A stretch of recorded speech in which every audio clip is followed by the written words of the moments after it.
São já mais de 20 mil os portugueses que sofrem da doença de Crohn e de colite ulcerosa e o número não para de aumentar. As causas são desconhecidas, mas as dificuldades estão na ordem do dia e já chegaram à Assembleia da República.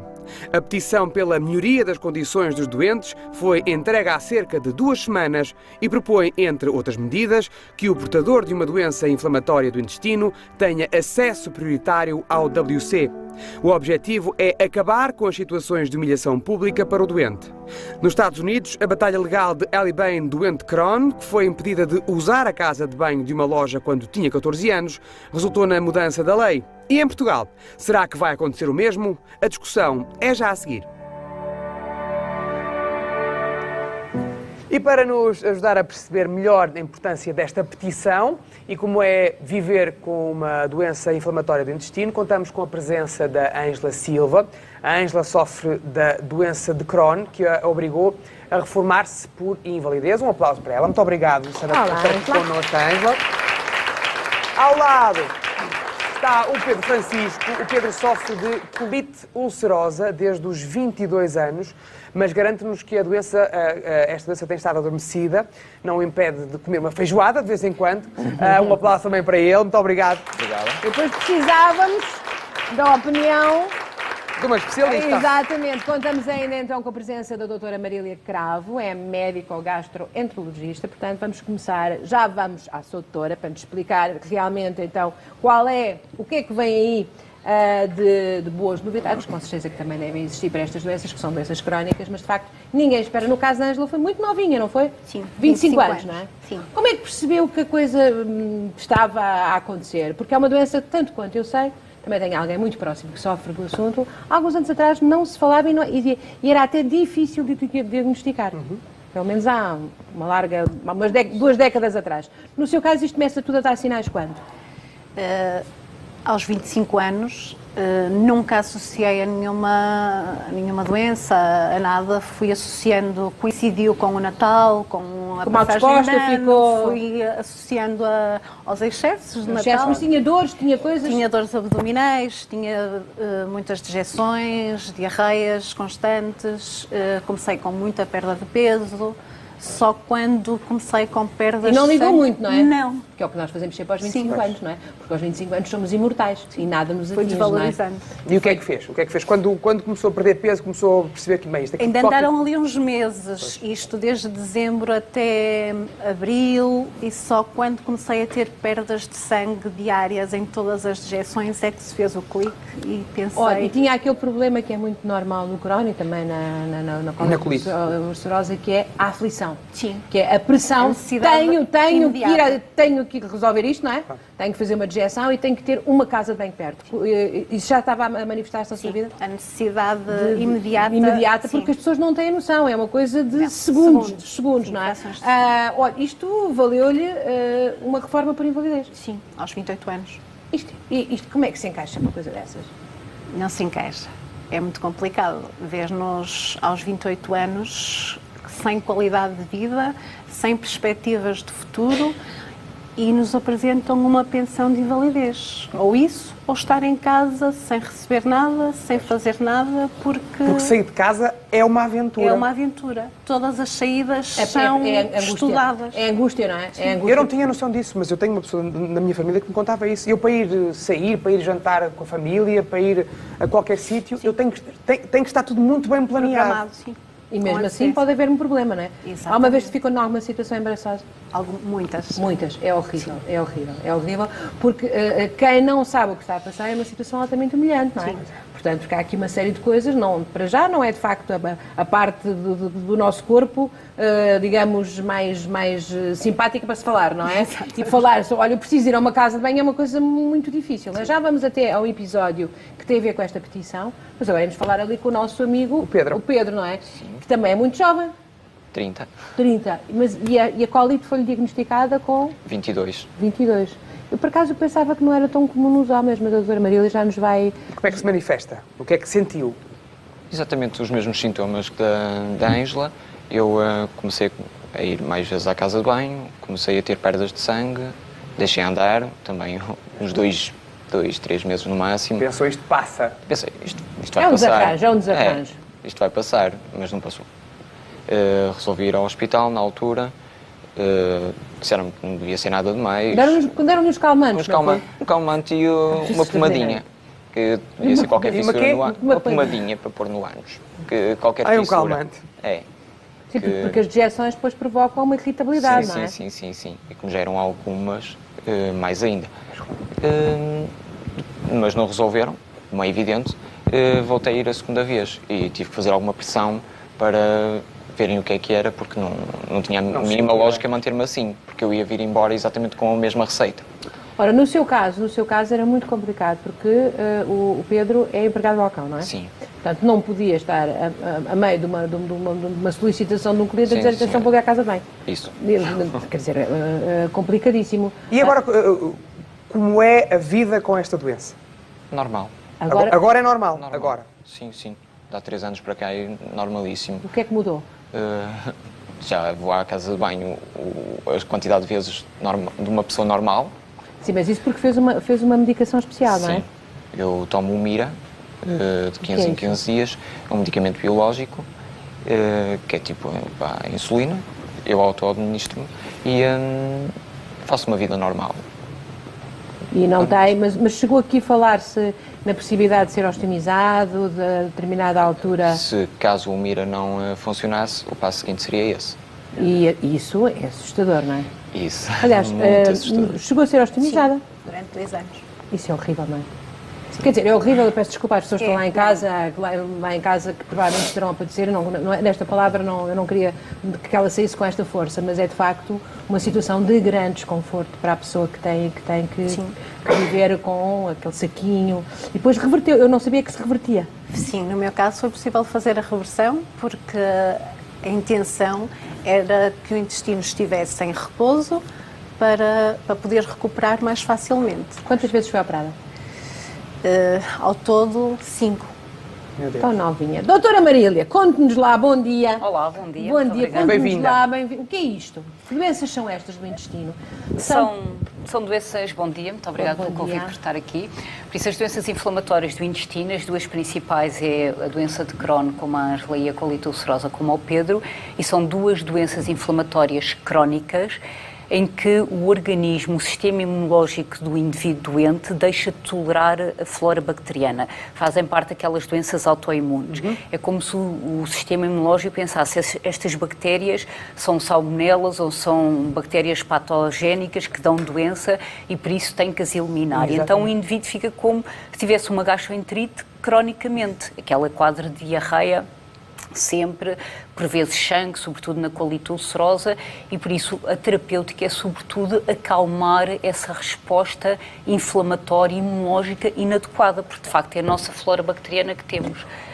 Quando o intestino não está bom, agora é muito frequente dizer-se que o intestino é o segundo cérebro, não é? A senhora provavelmente concordará. A flora, a microbiota, não é? Exatamente. Quer dizer, tudo que está lá dentro, digo eu. sim. Portanto, o intestino, quando não funciona bem e tem este tipo de problemas, realmente as pessoas perdem peso, não é? Podem ficar anémicas, só alguns dos quadros, não é? Exatamente. Pronto, faz parte do quadro das manifestações clínicas. Crohn, porque pode envolver desde a boca ao ânus, a perda de peso, a falta de apetite, febre, enquanto na colite ulcerosa só envolve o intestino grosso, o cólon, e por isso essas manifestações de falta de apetite, perda de peso não estão tão frequentes e é mais frequente o sangue, que na doença de Crohn não é tão frequente. Quer num caso, quer no outro, há gradações, ou seja, há casos mais graves, por exemplo, na doença de Crohn, que é a que eu conheço melhor, há pessoas que têm manifestações mais leves e depois há outros casos muito graves, E não é? outros conseguem controlar mesmo. Tanto num caso como no outro, podemos distinguir formas mais extensas ou menos extensas da doença, mais graves ou menos graves. E de acordo com esse espectro de gravidade, de localização de manifestações, temos tratamentos adaptados. E, de facto, progredimos imenso nas últimas 2 ou 3 décadas, sobretudo desde a década de 2000, como referiu o Pedro e provavelmente Com a este Ângela, medicamento. com os biológicos, O que é exatamente. isto? Conte lá. Os biológicos chamam-se biológicos porque, como eu vos disse, nestas doenças inflamatórias há uma resposta autoimune inadequada, nós pensamos que aquela flora é patogénica, então vamos produzir moléculas que vão dar esta diarreia, este sangue, estas úlceras no intestino. Os biológicos são anticorpos monoclonais que vão bloquear essas moléculas que originam. Por isso, são medicações, chamam-se biológicos, porque eles não são produzidos numa fábrica normal, são produzidos num sistema vivo. Por exemplo, existe anticorpos monoclonais de ratinho, que foi o que o Pedro, eu tive ali a conversa com o Pedro antes de entrarmos para aqui, tinha feito antes, e estes humanizados, que ele já referiu, o MIRA, que são anticorpos humanizados já produzidos pelo sistema humano, agora pelo ser humano. Agora, diferem daqueles fármacos habituais produzidos numa fábrica porque são produzidos em sistemas in vivo. Está incluído, portanto, tanto quanto sei, no caso do Pedro, pelo menos, são gratuitos, não é? Sim. E, portanto, e administrados pelo hospital, não é? São cedidos pelo hospital e eu administro em casa. Depende, há uns, o Pedro há bocado disse como a insulina porque é subcutâneo, há outros biológicos que são de administração endovenosa, há uns doentes que respondem a uns que não respondem a outros, por isso temos aqui, e de facto nos últimos anos estão a explodir as investigações e também os novos fármacos. No Crohn também? No Crohn também, aliás a terapêutica, apesar... Se me permite, aqui tenho um testemunho pessoal a dar, porque de facto acompanhei uma pessoa muito, muito perto e a pessoa em questão foi diagnosticada há cerca de 40 anos. E foi muito difícil diagnosticar e esteve à beira de uma peritonite porque não se conseguia... aliás, entrou num quadro já para a primeira operação, num quadro quase peritonite. Portanto, já não estamos nesse tempo. Não. Eu não sou médica há 40 anos, sou desde 85, mas de facto ainda me lembro... de facto, os casos de Crohn... E primeiro que chegasse lá foi difícil. E depois, pronto, de antes era muito mais raro. Infelizmente, nós agora estamos com incidências cada vez maiores, por isso mais importante do que o número absoluto é o número crescente. E é isso que nos temos que interrogar, com porque é que isto está a aumentar. Está seguramente... Os genes são os mesmos. É o nosso estilo Tem de que vida. ser seguramente o estilo de vida. E há estudos recentes, por isso os genes são os mesmos que há 30 ou 40 anos. Por isso agora há mais doença, seguramente está relacionado com fatores do ambiente. Estilo de vida, comidas processadas, muito o que comemos, também muito com a teoria da higiene, que já é muito, que é antiga, ou seja, em África ou países menos desenvolvidos, em que as crianças têm contacto, logo vão para o chão, vão para a terra, vão vacinando-se quase contra isto, não é? Portanto, a nossa vida ascética está a deixar-nos uns... Há essa teoria da higiene para todas as doenças autoimunes, nomeadamente as doenças inflamatórias, em que nós não vamos vacinando e por isso a certa altura temos esta falta de tolerância em relação a antigénios bacterianos ou virais ou outros, que se calhar noutros países menos desenvolvidos, com menos asepsia, já estamos um bocadinho mais Já vacinados. vamos voltar aos mitos que estão sobretudo agregados à alimentação, mas eu queria voltar aqui à Ângela, porque a Ângela era muito novinha e tinha um filho pequenino. Sim. Portanto, há ali um período da sua vida em que não pôde sequer desfrutar do crescimento. Acompanhar o crescimento dele. Eu, na fase inicial, nos primeiros anos, tinha internamentos constantes. Tinha uma média de 3 em 3 meses, dependia muito, mas por norma 3 em 3 meses estava internada a longos períodos. Mas e o que é que lhe faziam? Estabilizavam-lhe o intestino, era isso? Exatamente, porque no meu caso eu não respondia a fármaco nenhum, ou se respondia era negativamente. Mas o seu tipo, o seu grau já era... Eu tinha um Crohn severo na altura, que para controlar foi difícil, demorou alguns anos. E como é que fez com o seu filho?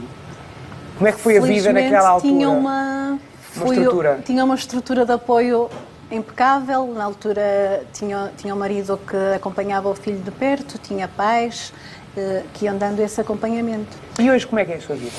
Como é que faz a sua vida?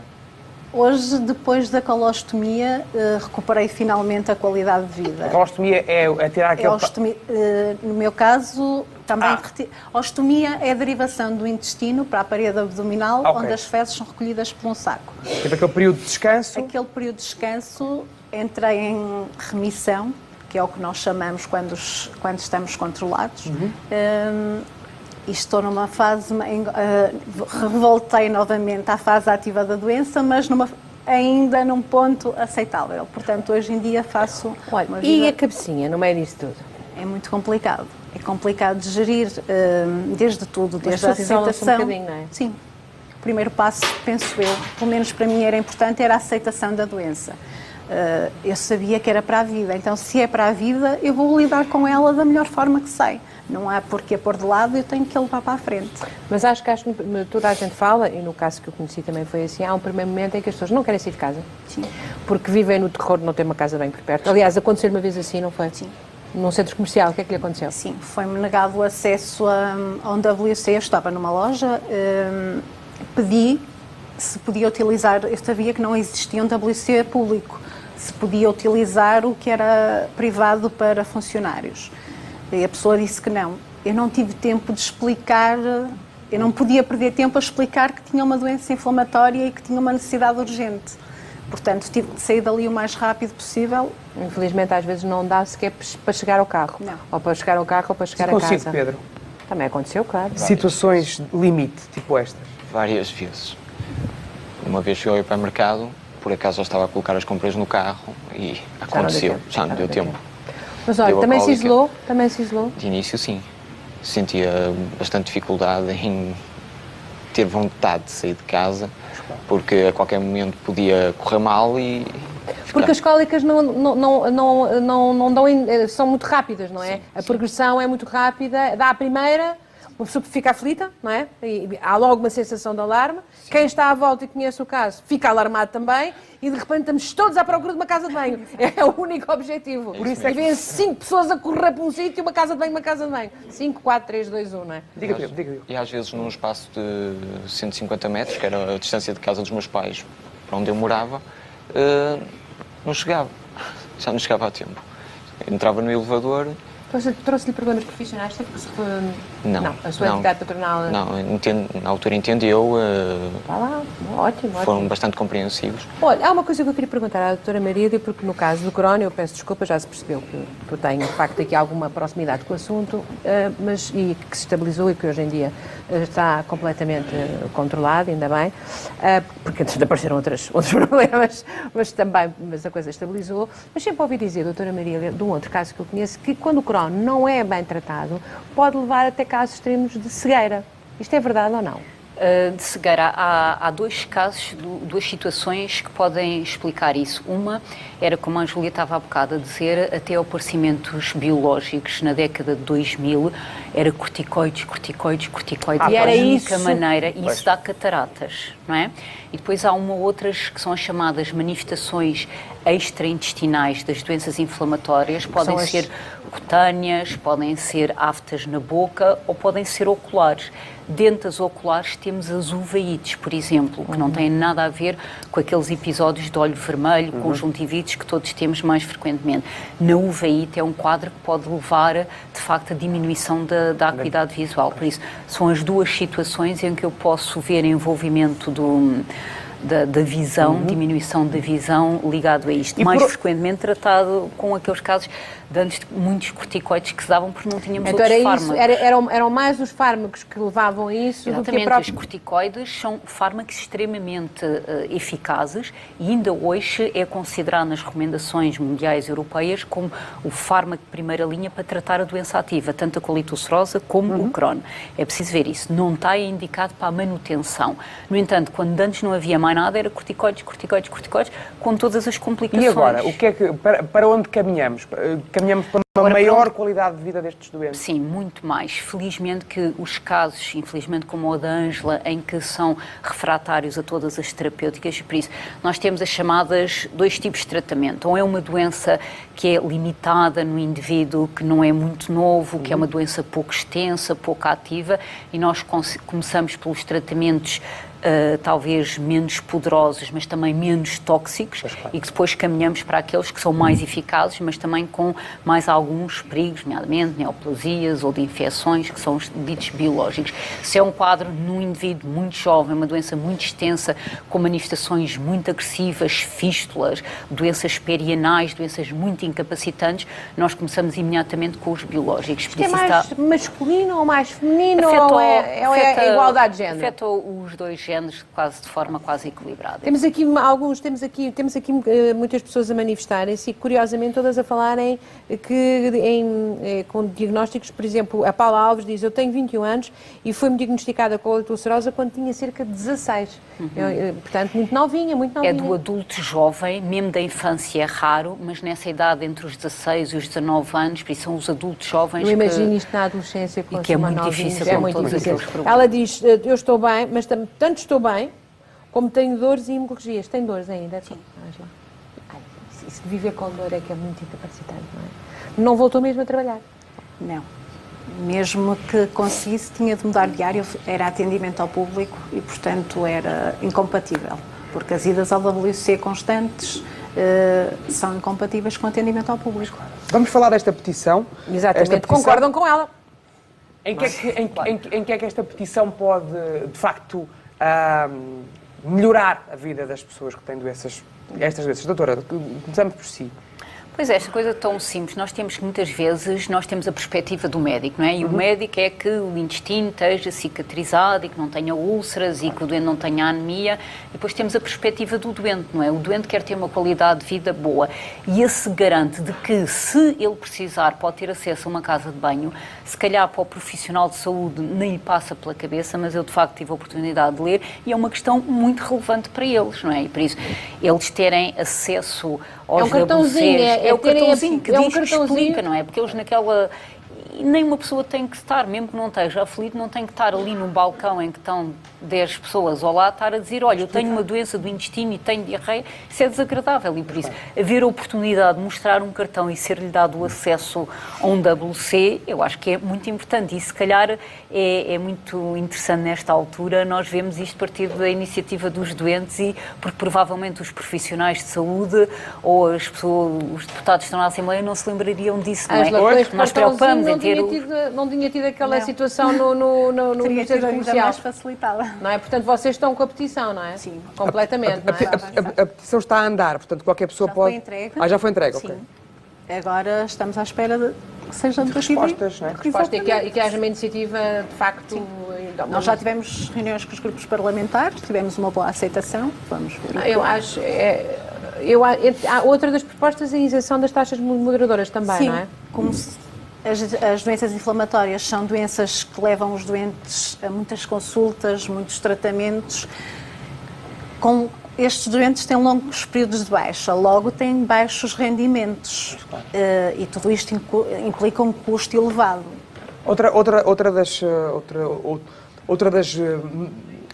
Outra das vossas reivindicações é que esta doença esteja também inserida neste grupo das doenças altamente incapacitantes. Sim. Isto porquê?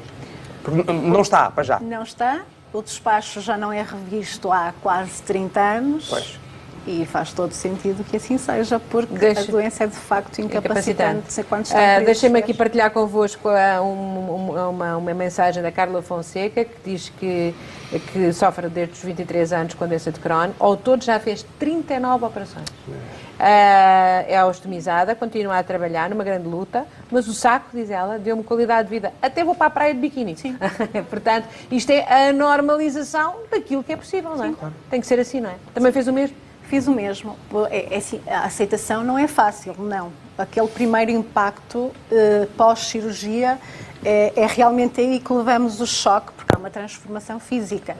Mas tudo compensa com a qualidade de vida, no meu caso, que aconteceu, tudo compensou isso. Fazia uma vida normal, perfeitamente normal, ia à praia, de biquíni, Pedro, quer acrescentar alguma coisa? Não. Está tudo dito. Está tudo dito. E a doutora, quero deixar aqui uma mensagem de esperança. Temos aqui gente a falar, muita gente a falar. Não, eu quero dizer, para já, uma mensagem de esperança, porque de facto é uma das áreas em que a investigação científica tem tido maior impacto em termos de atitudes terapêuticas, novos fármacos surgem constantemente. Este problema da ostomia, da colostomia ou do anzilia, como as pessoas conhecem, como há bocado a Júlia disse, quando nós temos um jovem que falhou as terapêuticas todas e nós fugimos, médicos, pais, o próprio doente que nem sequer se percebe, fogem da colostomia muitíssimo. Na colite ulcerosa, que atinge só o cólon, eu devo-lhe dizer que os doentes que tenho ostomizados agradeceram-me e perguntaram porque é que não fizeram aquilo há mais tempo. E por isso também é preciso deixar esta mensagem.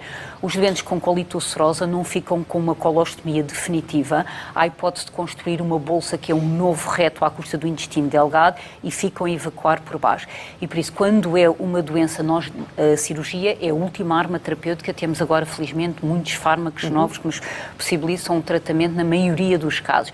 Mas, de facto, um doente que vai, não estamos a falar de 5, 10 vezes, estamos a falar de 30 vezes, estamos a falar de fralda, estamos a falar de pessoas que estão magríssimas, que não conseguem, aqueles jovens que não conseguem ir à escola e que nós finalmente rendemos e que dizemos, vamos tirar este cólon que está completamente estragado para fora e construir uma bolsa e o doente a seguir aumenta. Não podemos ir embora sem falar na alimentação. Estes doentes têm alguma privação de alimento? Não devem ter. O médico deve ser capaz de, em período de remissão, de mantê-los com uma dieta normal. É isso que eu digo aos meus doentes.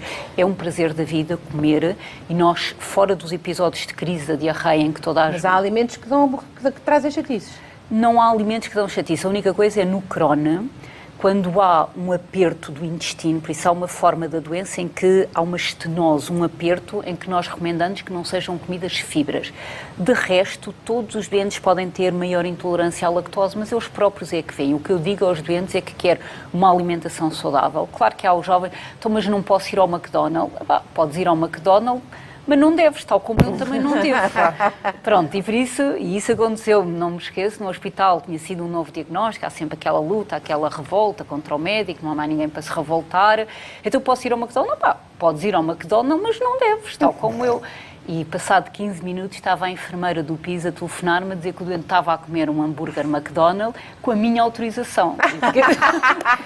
Gerou ali algum conflito, mas eles... Enfim, a vossa vida também não é fácil, não é? Devem ter uma doença bem controlada, não há nenhuma indicação para eles fazerem qualquer restrição alimentar. O que eu lhes digo é aquilo que vocês consistentemente notem que vos faz mal, retirem. Agora não é, hoje tive diarreia, vou tirar isto, hoje tive diarreia, vou tirar... Não, isso é a doença que está mal controlada. E com o argumentado terapêutico que hoje existe, o médico tem a obrigação, na maioria dos casos, de pôr o dente. Então ficamos muito contentes de saber que há novidades, que vocês estão a mexer, que assim é que deve ser, iniciativas da sociedade civil e daqueles que têm, de facto, aqui a cabeça, a vivência direta de um problema. Um aplauso para todos, muito obrigada. Muito obrigado. E temos que falar das coisas, acabar com os tabus, por muito que a conversa possa parecer, isto não tem nada a ver connosco. Há muita gente, há milhares de pessoas, eu tenho que ir com ele porque ele manda em mim, já perceberam? Ele tem mania que é a cabeça de casal. Muito obrigado. Mais um aplauso para os nossos convidados.